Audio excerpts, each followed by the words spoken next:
Hi, friends. I'm Zach. I'm Mitch. And we are an excellent little podcast. We are here presenting you a little movie podcast starring Zach and Mitch.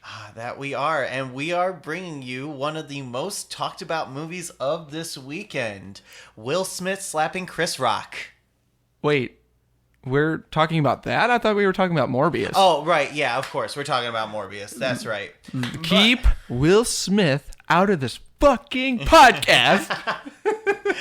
In all seriousness, no, we do love Will Smith and we do love Chris Rock. So we are so sad to see both such talented performers in all of this bad spotlight that they're in. Mm-hmm. All right, but Mitch, Morbius was your number 6 on your most anticipated movies of 2022. This is a big review for you. Yeah, it sure was. And boy, oh boy. Don't worry. I'm sure you loved it. You must have had a ball watching this. Well, I mean, there were okay parts. Like the director, Daniel Espinosa, he has some good ones. Yeah, and these up-and-coming screenwriters, I mean, Matt Sazama and Burke Sharpless, man, those are great screenwriters, I'm sure. Sure, absolutely. Yeah, I mean, so this movie is basically about a biochemist, Dr. Michael Morbius, tries to cure himself of a rare blood disease, but inadvertently infects himself with a form of vampirism instead. I don't know, Zach. I thought that summary that you did was almost just as good as the movie. Yeah, my acting skills are totally on par. I'm going to be the next Will Smith. I'm going to get that Oscar, man. Oh, wow. Best actor. Yeah, for sure. But for those of you that are unaware, this is Sony's third film in their Spider-Man movie universe. Yep. It is also set in the multiverse of the Marvel Cinematic Universe. There are some hints. But don't worry. We'll go get ahead there. And hit that when we do. So as we normally do with our movie reviews, we're going to have 3 sections: our non-spoiler review, our review of the movie, whether or not it was, whether we ate it up, whether we thought it needed to cook a little, or we're going to feed it to my dog Jazz. Yeah. And then we'll go into our spoiler, section. So yeah, those will kind of sum it up right there. So, Mitch, since this is your number 6, I want to start by hearing your first thoughts on Morbius. Ooh, man. Well, this movie happened. I was really anticipating this movie because from the trailers, it looked good. There was a lot of bits with Spider-Man. I was really excited to see what they were going to do, especially after, this is the latest movie after Spider-Man No Way Home, and both the Sony universe and if you are including it in the Marvel Cinematic Multiverse, other than Moon Knight, great show by the way, I do recommend everybody to watch it. If you haven't, what are you doing with yourself? But other than Moon Knight, this is the next movie in the Marvel Cinematic Multiverse. And in the trailers, there was a lot of hints like, okay, Spider-Man, murderer, and I saw there's a lot of Daily Bugle stuff in this as well. And we also had in the trailers Andrew Garfield's Oscorp was in the skyline, and we also happen to have Michael Keaton in the trailers as well. So a lot of big promises Sony was making in these trailers. And I enjoyed Venom Let There Be Carnage. I didn't like the first Venom. I really loved Into the Spider-Verse, so I was really hoping that Sony would do right by this movie, because Morbius is a very interesting character, especially if you mix him with Spider-Man and Blade. And that was another thing that had me really intrigued about this movie, was the fact that we could see Morbius and Blade go at it. And after watching this movie, I'm really disappointed.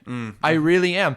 It's just Sony really did a lot of the same problems that they did with Spider-Man 3, The Amazing Spider-Man 2, and the first Venom. They're trying to put too much into a movie with a character like Morbius that just doesn't need to be put in. And they're trying to do so much at once that they forget, we actually have to make a good movie. And this movie, boy, oh boy. I mean, do I regret putting in this in my top 10? No. Did it deliver? Absolutely not. Yeah. No. Yeah. Yeah, I need to hear your thoughts because this was not in your top 10. No, it was not, and there was a reason for that. So during our top 10, I tried to stay positive because it was your number 6. I was not impressed with any of the trailers at all. I thought the CGI looked terrible on Morbius. I thought I loved the character of Morbius, but it was just something felt off and was giving me so many red flags on the trailers that I was just like, this is not going to be great. Right. But your excitement did raise my bar like a little bit to be like, okay, maybe this could be good. And the possibilities afterward could be really great by having Morbius in here. Well, the thing was, like, the fact that it was delayed till April right after Spider-Man No Way Home really had not just myself excited, but a lot of people excited because they were hoping that you could have seen an Andrew Garfield or Tom Holland in there, maybe for just a small, like a 2-minute thing. And it's just, there wasn't anything. It was just a random Morbius movie that really, I don't think a lot of people wanted / needed. Well, and it also, like, while there were a little bit of spoilers here, there were some connections to Venom, to and to like that kind of pocket universe that that Sony is creating over there. But it really just didn't feel connected at all. No, not at all. Like I feel like even the studio wasn't confident in it, in its writing or anything. No. So it was just interesting. I also felt there was a lot of studio interference in this movie. But yeah, we can go ahead and talk about that once we talk about this cast, because actually there's a couple of things we should talk about with this cast. First being Jared Leto, who's playing Michael Morbius. Mitch, what did you think of Jared Leto? I thought he was okay. I noticed I did a little backstory on his performance in this movie, and he said he didn't go method as he normally does because he felt he was more along with the Michael Morbius character. A lot of the things that Morbius was, he kind of recognized that in himself, so he said he didn't really need to stay in character as much, which to me, that's a blessing, to be honest with you, with some of the stuff that he's done, like with the Joker and other things like that. But I was hoping to be blown away by his performance, and I was not blown away at all. It was just, I felt like he did this not just for a paycheck, but also so he could say, okay, I'm not just the Joker, I'm also a Marvel character. And he just didn't deliver. He just did not deliver. I hope maybe in a further installment, he's able to do kind of what he did with Zack Snyder's Justice League and the Joker, that he can do a better performance, maybe with a better director and screenwriter, and maybe with Kevin Feige helping him out a little bit. But he was okay. Yeah. So I will say I'm usually not a huge Jared Leto fan. So that was another thing that was kind of turning me off about this movie, was that Jared Leto was going to be in it. However, I will say that he actually surprised me a little bit with how much I enjoyed him. Not saying that I think his performance is amazing or wonderful, but kind of to your point, the fact that he didn't go as method, I think really helped him out and allowed himself to really connect and ground with the character instead of trying to force a character that wasn't there, such as the Joker. And also, I have to also give credit to, this movie is following up, as you said, No Way Home. So, a lot of that a lot of eyes are going to be on the lead, and I actually thought he handled leading the movie pretty well. Oh, absolutely, because he's not a leading man. Because he does really well as a supporting character, but taking the lead, I think he did actually a pretty decent job. And I think there is kind of hope for Morbius in the sense of like, in terms of like casting wise, I don't have any problems with Jared Leto being Morbius. I think it's like kind of how you said, I think he needs better creatives behind him, like a better script or a better director that understands the material more and can actually tell a story and not just unload exposition. But yeah, so the next person that I really do want to talk about that is Matt Smith. Warning here. I'm a Doctor Who fan, so anytime Matt Smith steps on screen, I'm like, oh, it's the Doctor. Oh my God. And also he's in The Crown on Netflix for the first 2 seasons, I think. And I have to say, he was a scene stealer. I loved him. Especially the dance. That, I have to say, that dance sequence was the best thing about this movie. It's so Matt Smithy. So here's the thing. We just don't know who he plays, to be honest with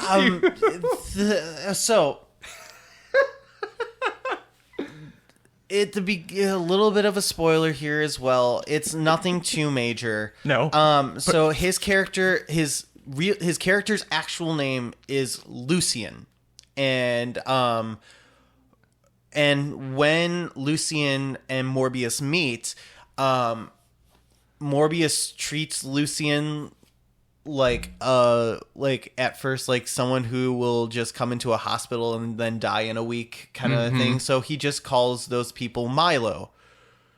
And then the name sticks throughout the course of 20 entire years movie. And the Doctor that played by Jared Harris also adopts the name and calls Matt Smith's character Milo, even though his name is actually Lucian. So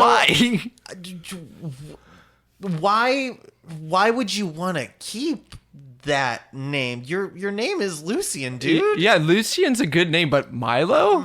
That was stupid. But do you remember when Jared Leto was in this jail cell and he kept yelling Milo, Milo, Milo? I'm like, his name is Lucian. And I like it's so confusing to I remember looking around a few times and there were a lot of people confused, like, what is this motherfucker's name? I mean, is it Lucian? Well, and it's also like, it's one of those things like, okay, I enjoyed Matt Smith's performance. I did too. But his character left a little bit to be desired because throughout the entire movie, I'm going through this and I'm like, okay, I can kind of see you two being friends.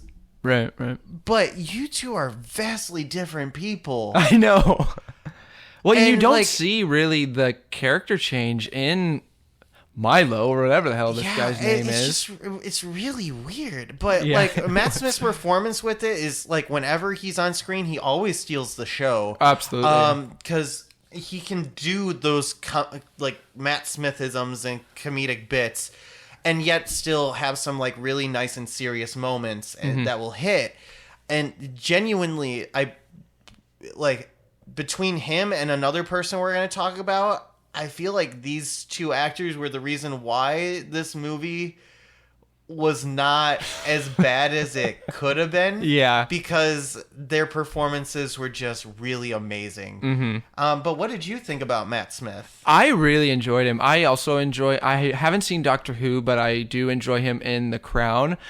And in my opinion, he's one of the best performers on that show for the first 2 seasons. Oh, he's amazing in The Crown. And to me, Matt Smith, you pretty much nailed everything. He was such a scene stealer. He was great. It's just, I didn't really know the kind of character he was trying to portray because of the constant, like, okay, is this guy's name Lucian? Is he Milo? I didn't have a clue. And I even looked it up, like, is this a character from the comic books? And he originally was supposed to be playing somebody from the comics, but they changed it, like, during production to this Lucian Milo thing. So Morbius and Milo would have been played as surrogate brothers. Yeah. And it's listed on Wikipedia that his name is Milo Morbius. And I know, like, it makes it even more confusing. But other than that, Matt Smith did a phenomenal job. Yeah. Now, can we talk about Adria Arjona, if that's how I'm pronouncing that? If you are listening to this, ma'am, I think it's Adria Arjona. I think that's it. Yeah. Yeah, she played Dr. Bancroft, Martine Bancroft, who was Jared Leto / Michael Morbius's partner / love interest. It was she was fine. Like, she got bland at parts. Yeah, she was kind of bland at parts. She's very smart. Oh yeah. Character. Oh yeah. Like I said, she was fine. Like there wasn't anything like bad about her, but their relationship was very unnecessary, though. Weird. Yeah, I mean, they. Like, I will say, like, I could understand where it comes from. Like, they worked together for 7 years, as they were saying, like, hand in hand. Like, they were working together to get this cure out because they didn't know how long Morbius actually had to live. So they were working together for 7 whole years, thinking that Morbius was going to die the next day. So, like, great. A relationship can spur from that. Cool. But, like, when it just happens, they're like, oh, so you are a couple now. Great. Cool. Fantastic. I feel like they were the two that found out that they were in a relationship way after everyone else realized that they were already in a relationship. Oh, for sure. Like, I think I looked at you and I'm like, that was one of the most awkward screen kisses I've ever seen. And they kissed again later, and I'm just like, this is, because I think I remember after the second kiss, I looked at you, and you're just like, what? I think you even said, you're like, what? What? No, it was interesting. But you know who else was interesting? Alan Madrigal as Agent Rodriguez. Oh my God, yes. Very. Okay. Hilarious. I mean, he was absolutely hilarious. Okay, so this guy stars opposite of Tyrese Gibson. Who is irrelevant in this movie. Yeah, this guy runs laps around Tyrese. God bless you, Tyrese, but man, you were completely unnecessary in this movie. Yeah, no, I would have much rather had Agent Rodriguez just do this entire case. Because, that would have been splendid. My God. Yeah. This dude is not only just kind of like the comic relief, but also he just, every time he steps on screen, you just smile and you're like, yeah, I'm happy you're here, dude. I trust you're gonna get stuff done, but I'm so happy you're here. But yeah, no, what a wonderful character, wonderful dude. If they do another sequel to this movie, he better be in it. But before we get to our reviews, because I'm sure everybody's wondering, let's talk about the script real quick, and then we'll get to our review. Yeah. So I think it's interesting that one of the screenwriters his name is Burke Sharpless. Because this script isn't sharp. Yeah. Well, you can tell right away, especially the first scene. And you and I talked about this right after the movie, when he shows up to that cave. Yeah. And he does the thing with the bats that you see in the trailer. Yep. And then it cuts back 20 years earlier. Yep. To show the backstory of Lucien and Morbius. And then it goes to the ship. Well, yeah, it goes to after the stuff that happened at the cave, and he's getting the Nobel Prize and everything and whatnot. So it's like, why did you do it in that order? Right. And we genuinely didn't understand why the bats were going to be the cure until 3 scenes later afterward, but we went through just the order of exposition was terrible. Yeah. And it just never got better because it just kept on it kept on unload dumping exposition because it didn't explain things before. So things would happen and you would be like, why did that happen? And then 3 scenes later, they would explain it and just dump everything and then say, oh, and then you're going to need to know this and this and this and this and this. And then they would kind of cruise to a mediocre, action or horror snippet Mm-hmm. and then unload on exposition again.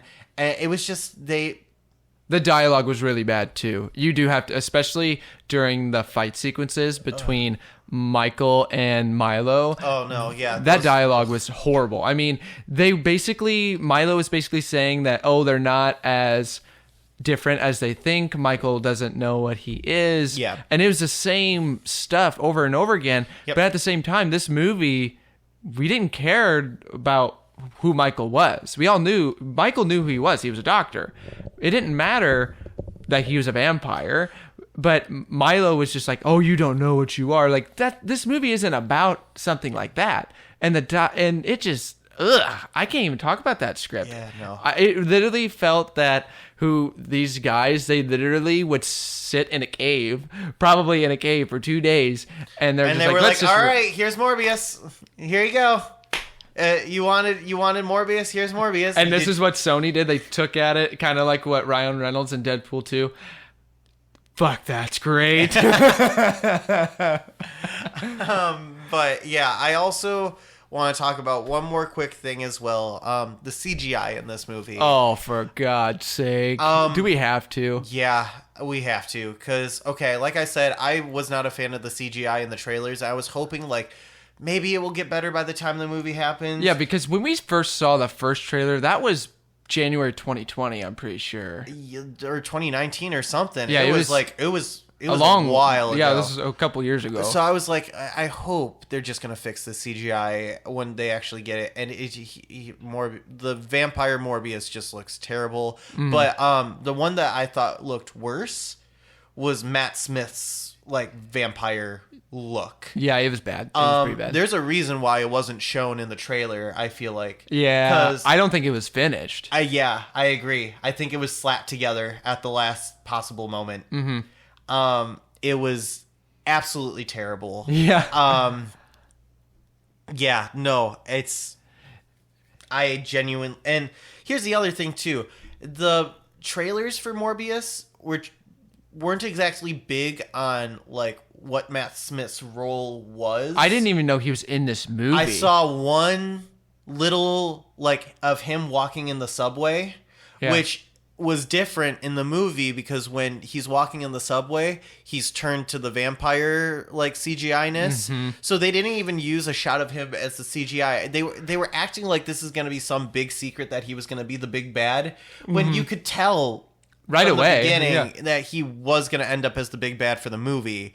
So yeah, it's so But bad. You know what, Zach? So it's time to review. Yeah. Do you think we're giving this movie kind of a too harsh a review? You know what? Yeah. I mean, now you think of it. I mean, the cast did their best. Mm-hmm. I mean, it is hard to write a script. Yeah, and CGI, directing a movie, a superhero movie, is intense. Especially after No Way Home. Yeah. And CGI, it was during a pandemic. Yeah, it was during a pandemic. So I guess we have to chalk it up to that. So all things considered, you know what? I ate this up. I also ate it up. Yeah. This is great. Absolutely. This was a great movie. April Fools. Fools. No, absolutely not. I'm feeding this to my dog. Jazz, I'm sorry. You're getting a bad meal tonight. Yeah. This wasn't complete garbage. It was close. Like I said, there were members of the cast that kind of saved this movie, but when you don't have a great script and the CGI is an eyesore, I also have to agree with you, Zach. I had to feed this to the dog. I actually was close to throwing it in the garbage disposal, to be honest with you. Yep. But I have to agree.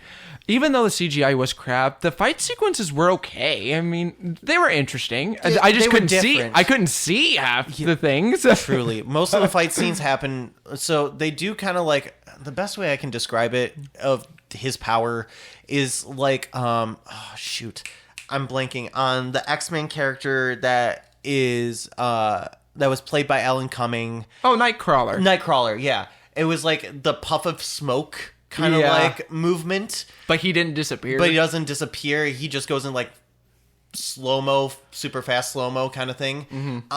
He does fly a few times. But it's a very dark, they do it in the kind of in a very dark way, not in terms of like tone, just like it's literally pitch black, and then they do it in the dark. Yeah. So it's like, where am I looking? What am I looking at? Well, and also when they would fight him and Matt Smith, they would literally, the camera would be shaky and in slow-mo. So like it was just kind of like, what? It just I didn't know who to moving look fast enough either. So like there was no stakes. Yeah. It just okay. So yeah, we're both feeding this to the dogs. Yeah. Do we dare talk about spoilers? Yeah, we should talk about one because it left me with my head scratching the entire time. So spoiler warning, which really isn't a spoiler at the same time too. We all saw him in the trailer. Michael Keaton's in this movie. For the two post-credit scenes. Two post-credit scenes, which happen almost one after another, which is also interesting. I feel like it was basically Sony saying, "Get the fuck out of the theater," because this movie was bad. It was like, we know what you came here for. We're sorry. Here, look, and then bye. Yeah. Yeah. The first scene was you see the big riff in the sky from No Way Home. Yep. And all of a sudden, Adrian Toomes shows up in a cell, and he's different looking. A little bit. Like, he's got, like, a different haircut. He's wearing, like, the same, like, jumpsuit that he wore at the end of Homecoming. But, yeah, he's got a little bit of a different haircut, so I'm just going to chalk that up to, like, he just got a prison haircut before he got transported to this universe. And then he gets released because he goes to the authorities and says... Well, the authorities just find him and are like... Yeah, because the cell's supposed to be empty, yeah. So they're like, we can't keep you in jail because we don't know who you are. Right. And so he gets released. Well, we're all thinking, like, why is he there? Exactly. Like, so how it was described in No Way Home was that you would go back to your home universe if you were brought to this universe because you knew Spider-Man, you would be brought back to that universe. Whether or not you know Tom Holland is Spider-Man or not still, we don't know. So, like, I don't know if Andrew Garfield or Tobey remember who Tom Holland is underneath that, even though they are Peter Parker. But anyway... So coming from that, I was just on that scene alone. I was just scratching my head of why are you here? Yeah, why is he there? This is not your universe. Right. Why did the spell send you to a different universe when everyone else went back to their originals? And they didn't explain it either. And then the second post-credit scene is basically Morbius is driving a big fast car in the middle of nowhere. As one does. And then he meets Vulture in his Vulture costume, which looks nice. They gave him a little bit of an update. The helmet's kind of slimmer, which I kind of liked. Yeah. The wings, they look bigger, kind of like the original wings, like he had in Homecoming. They just are bigger and I think darker. The movie's dark, so you can't really see anything in it. And then they have like a very one-sided conversation, and Toomes is basically saying, I don't know why I'm here, but I know it has something to do with Spider-Man. Want to get Spider-Man? Yeah, and let's meet some other guys, because they're trying to set up a Sinister Six film. And guess what Morbius says? Sure. I'm intrigued. That's basically all he says. I'm like, what? No! You don't know this guy. I was like, first, you don't know this guy. And then second, you set up this entire movie saying like, oh, I'm the good guy. I don't want to kill. I don't want to be a bad guy. And then the second you meet this bad guy... in a Vulture outfit? In a Vulture guy, you're like, yeah, you seem like a good soul. But again... And like, what does he have against Spider-Man? Like, we don't know. Has nothing... Literally nothing against Spider-Man. We also don't know which Spider-Man he's talking about. Yeah, exactly. And also, I understand Morbius, or I understand Toomes would say, like, I think it has something to do with Spider-Man, so let's go get Spider-Man. Like, I get it. But, like... What? Why? I know. No, and yeah, like they don't outright say. They said like Toombs basically just says I can't do this alone. I need people's help. So it seems like they are trying to set up a Sinister Six, which if you are, good on them for trying to give each Sinister Six member a movie. And the next one is going to be Kraven in January. Which is going to be Kraven. So obviously Kraven is going to be another one of our Sinister Six. But like, they need to make better films. Start making us care about the characters first. Which, that's the biggest thing I think I come out of this is Morbius is okay. If I see a sequel with him, fine. But I just we but would it's like rather Iron Fist and like the Defenders. Like, you're there. Hi. Good for you. Yeah, it's that bad. Zach is about to hack up a lung. Yeah, he really is hacking up a lung. This movie is that bad. Yeah, no. But you know, I just have to agree with you, Zach. I just left that theater even more confused. I was already like, okay, so this movie wasn't too terrible. We didn't.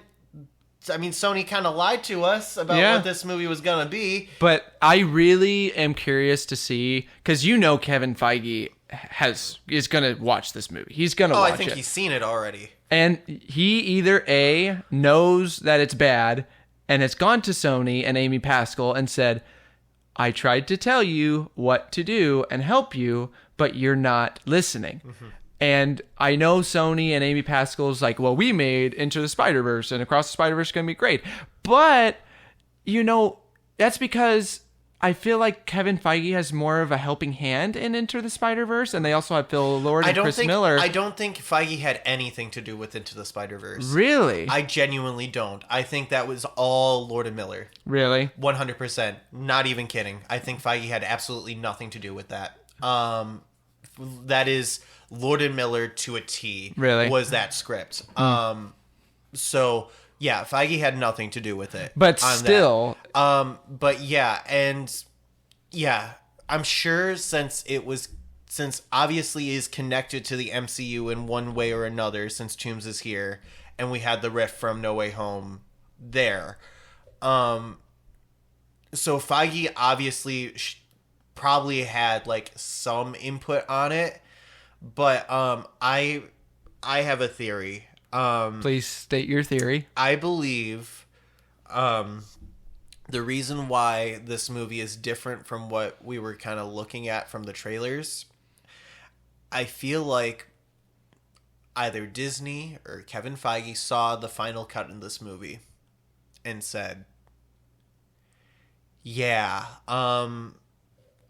we know you're trying to set up stuff and these are your characters, so thank you.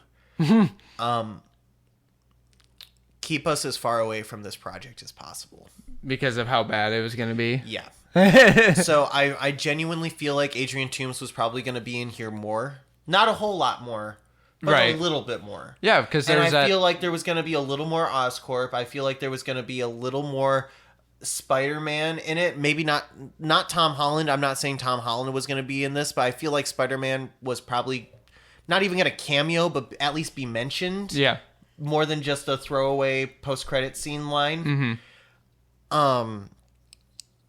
I think Marvel or Disney went to Sony and said, take out as much of connective tissue of this as you can.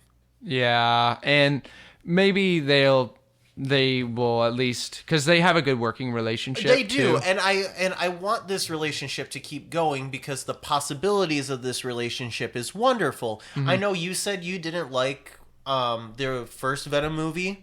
Yeah. I feel your criticisms of it were valid, but what saved the movie was Tom Hardy and his version of Venom. I thought their banter is phenomenal and hilarious. So I feel like Sony can get some things right when they are by themselves. We only have to look at the Tobey Maguire movies, the Spider-Man 1 and Spider-Man 2. Sony can do Spider-Man right and Into the Spider-Verse as well. But they need to find the right people. Yeah. and they need to trust the right people. If you are building a cinematic universe, especially with the caliber of Spider-Man, who is your number one grossing property in your studio, and with villains too, you want to treat this as your platinum tier. Absolutely. So you want to get your best on this work. And what I see, they spent a little bit of money on their cast, but flaked out on the script, the CGI, and the director. I'd have to agree with you completely. You have to, when you are dealing with Spider-Man properties, they should be moneymakers. Absolutely. They should be moneymakers, but you have to put in the work to make them. That is what I feel like Marvel overall has kind of taught us about comic book movies, is that you can't just kind of put things together and be like, okay, here it is. Here you go. No, you have to put in the work. And there's a reason why Marvel is so successful, is because they did put in the work. And they don't make things complicated either. And I'm not saying you have to get someone that's well known to direct or write screenplays or whatnot.